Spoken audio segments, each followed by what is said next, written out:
you've been in a ton of the Rack Press anthologies, which is really fun. I think 11 so far. You've been in All Will Burn, which is when I first read your story.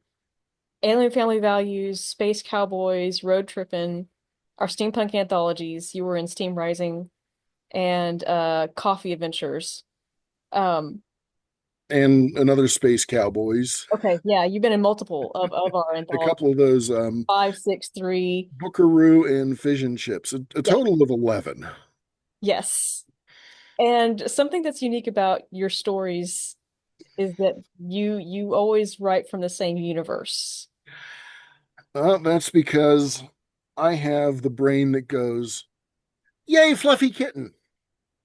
I was that kid. I started so many hobbies as a kid, as a teen, as an adult, and got distracted and never finished them.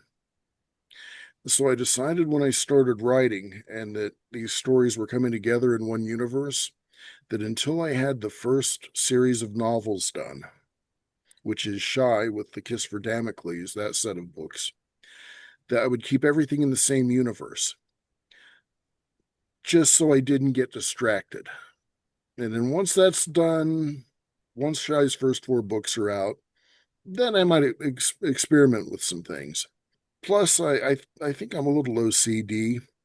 I will have a historical quote or a reference to some event. It might be a proverb that some character quotes. And go ahead and swat it. And that line will keep looping and looping. And the scene, it'll build into a scene and it will give me no peace until I write it.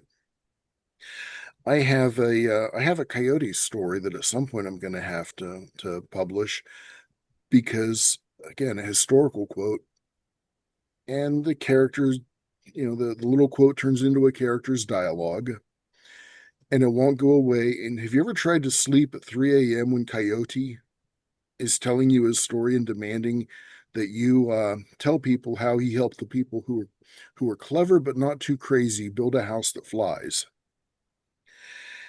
So it's like, well, I better write this out.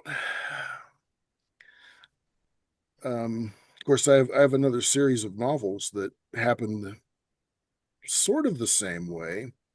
That is the series is The Warlord of Greenline Town, and the protagonist is one Ravati Aziz, who is the militia captain that Shy meets in the first book, the militia captain that Shy gives migraines to by being shy. And that turned into a book or two, three, but they're parallel. They are complementary series. You can read them independently. They're totally standalone because they each have their own issues, priorities, and problems, with occasionally something that is a shared problem they're on different sides of. But if you read both of them in turn, Shy Ravati, it greatly enriches the overall story. And it also raises the stakes because you get to see a lot of things from a point of view that Shy can't see. You get to see there are a lot of stakes that Shy doesn't know about, and Shy is already playing for high stakes, but she's only able to see a third of the table. So and I've had characters in Shy's book become strengthened by what I wrote and how they developed in Ravati's book, as well as the world itself became more developed.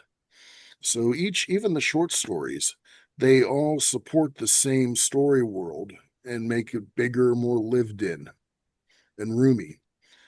And honestly, it's as the setting gets more developed, it gets easier to write in it. Even if I'm inventing new territories, new areas, new factions and people, I don't have to reinvent as many wheels.